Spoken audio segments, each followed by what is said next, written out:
Halo teman-teman.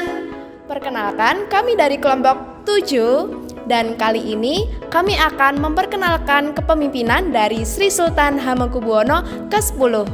Yuk, simak lebih lanjut.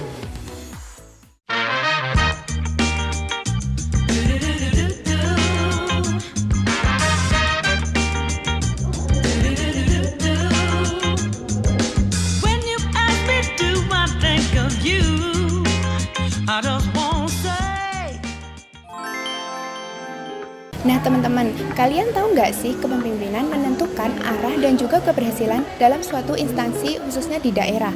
Suatu pemimpin tidak hanya sekadar memiliki kekuasaan saja, tetapi juga harus bisa mengayomi, menentukan kebijakan dan juga menjaga nilai-nilai yang sudah tertanam sebelumnya.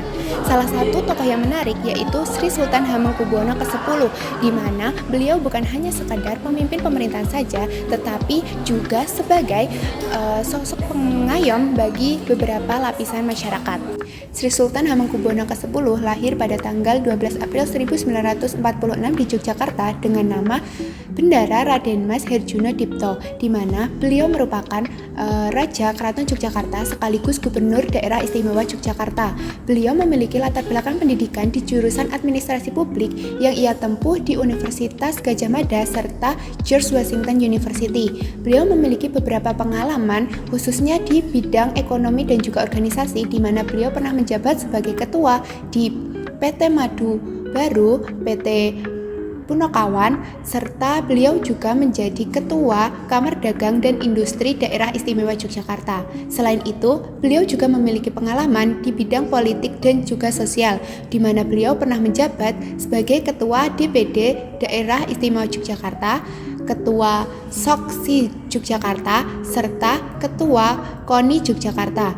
Dengan pengalaman tersebut, beliau memiliki kemampuan manajerial dan juga kepemimpinan yang sangat kuat, di mana saat kepemimpinannya di Yogyakarta, beliau menggabungkan nilai-nilai modern yang ia dapat, serta mengintegrasikan nilai-nilai tradisional yang melekat dan telah ada sebelumnya di Keraton Yogyakarta.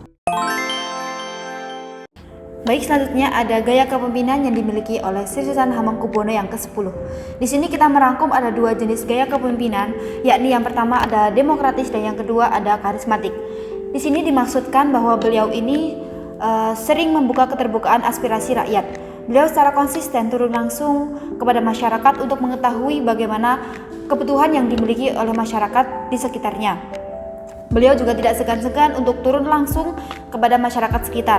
Satunya yakni ada penghormatan terhadap mekanisme aturan dan hukum. Setiap kebijakan yang secara strategis, beliau juga harus tunduk pada aturan dan tidak bertindak yang sewenang-wenangnya walaupun ia memiliki posisi secara strategis. Selanjutnya yakni ada pendelegasian wewenang. Beliau tidak memusatkan kekuasaannya pada dirinya sendiri, tetapi ia juga mendelegasikan tugas kepada bawahannya dan mempercayakan kepada bawahannya bahwa mereka bisa mengendalikan fungsi tersebut, tapi juga harus diberikan pengawasan yang jelas. Selanjutnya yakni ada gaya kepemimpinan secara karismatik. Di sini dimaksudkan bahwa beliau juga sering tampil dalam penampilan sederhana. Ini juga ditujukan bahwa beliau sering berjalan-jalan dan berpakaian yang secara sederhana, tidak memandang bahwa dia seorang sultan di daerah istimewa Yogyakarta. Selanjutnya ia juga memiliki gaya komunikasi yang tenang. Dalam suatu pidato ia juga menyampaikan bahwa komunikasi yang ia bawakan, ia selalu membawakan secara tenang dan secara damai. Selanjutnya ada keteladanan moral. Walaupun ia berasal dari keluarga yang sederhana, tetapi ia memiliki moral yang bagus daripada yang lainnya. Selanjutnya ini ada beliau juga bisa mengikuti perkembangan secara zaman. Beliau memiliki visi yang progresif untuk mewujudkan daerah istimewa Yogyakarta menjadi daerah istimewa yang berbeda dari daerah istimewa lainnya. Dalam konteks karakter kepemimpinan, Sri Sultan Hamengkubuwono X merupakan sosok pemimpin yang ideal. Beliau merupakan pemimpin yang visioner, memotivasi, serta memiliki rasa empati yang tinggi. Beliau merupakan sosok pemimpin yang visioner karena mampu melihat arah pembangunan kota daerah istimewa Yogyakarta ke depannya. Hal ini bisa kita lihat dalam salah satu kebijakan yang beliau ambil, yaitu kebijakan pembatasan pembangunan hotel serta pusat perbelanjaan di Yogyakarta. Hal ini beliau ambil karena untuk mencegah overdevelopment yang akan merusak lingkungan, mengganggu ketersediaan air dan tanah, serta mengancam keberlanjutan kota. Langkah ini menunjukkan bahwa Sri Sultan Hamengkubuwono X mewujudkan visi jangka panjangnya, yakni pembangunan tidak hanya bersifat untuk keuntungan ekonomi semata, namun juga perlu mengedepankan kelestarian lingkungan di masa depan. Selain itu, sebagai seorang pemimpin, Sri Sultan Hamengkubuwono X menunjukkan kemampuannya dalam hal memotivasi dan juga memiliki rasa empati yang tinggi terhadap masyarakat.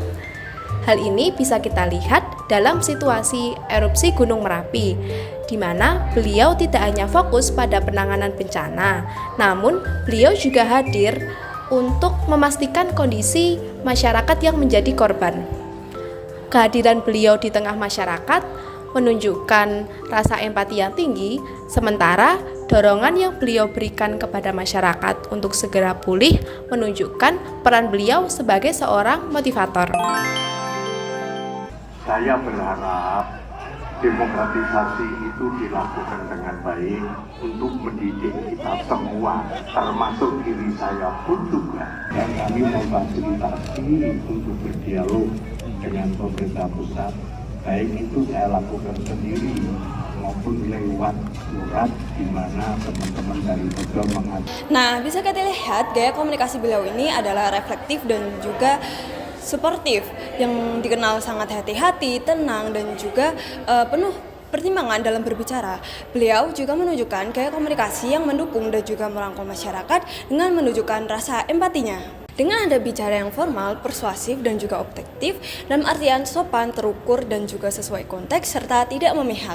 Sebagai raja sekaligus gubernur, beliau dikenal sebagai sosok pemimpin yang bijaksana, tenang, dan juga berintegritas, serta konsisten dalam menjalankan nilai budaya dan juga stabilitas sosial, sehingga beliau disegani, yang mana hal tersebut sejalan dengan karakter etos. Salah satu contoh pengambilan keputusan oleh Sri Sultan Hamengkubuwono X yaitu dalam menjaga kawasan Sumbu Filosofi Yogyakarta. Sumbu Filosofi Yogyakarta merupakan garis imajiner yang menghubungkan Tugu Yogyakarta, Keraton hingga Panggung Krepyak. Garis ini memiliki makna filosofis yang menggambarkan tentang perjalanan hidup manusia mulai dari asal-usul hingga tujuan akhir kehidupan. Kawasan ini tidak hanya memiliki nilai fisik tetapi juga sejarah, budaya, dan spiritual yang sangat kuat bagi masyarakat Yogyakarta. Dalam hal ini, Sri Sultan Hamengkubuwono X mengambil keputusan untuk mengendalikan dan membatasi pembangunan modern, khususnya pembangunan gedung tinggi dan proyek komersial yang berpotensi merusak keselarasan tata ruang dan nilai filosofis di kawasan tersebut. Keputusan ini menjadi sangat penting di tengah perkembangan, tekanan, dan kepadatan pembangunan di kota Yogyakarta. Selain itu, keputusan ini juga terbukti tepat karena menurut UNESCO pada tahun 2023, Sumbu Filosofi Yogyakarta telah ditetapkan sebagai warisan budaya dunia yang menunjukkan bahwa kawasan ini memiliki nilai universal. Dengan demikian, keputusan ini tidak hanya berdampak kepada masyarakat lokal sebagai identitas budaya, tetapi juga memperkuat daya tarik wisata, serta memastikan nilai-nilai filosofis tersebut dapat diwariskan kepada generasi mendatang. Nah, setelah kita mendengar penjelasan terkait kepemimpinan dari Sri Sultan Hamengkubuwono X, gimana sih kira-kira pendapat dari mahasiswa terkait kepemimpinan beliau? Yuk cari tahu lebih lanjut. Nah, kita mau nanya nih, gimana kira-kira kepemimpinan dari Sri Sultan Hamengkubuwono X menurut kamu? Kalau menurut saya, beliau ini dikenal sebagai orang yang sangat dekat dengan masyarakatnya dan dia sangat mendengarkan aspirasi dan juga keluh kesah dari masyarakatnya sih. Wah, menarik sekali ya. Terima kasih atas pendapatnya, Kak. Terima kasih, Kak. Beliau turun langsung, berada di ruangan yang sepetak itu, diperiksa oleh petugas pembuat laporan. Seorang raja menunjukkan komitmen bahwa di hadapan hukum itu semua sama.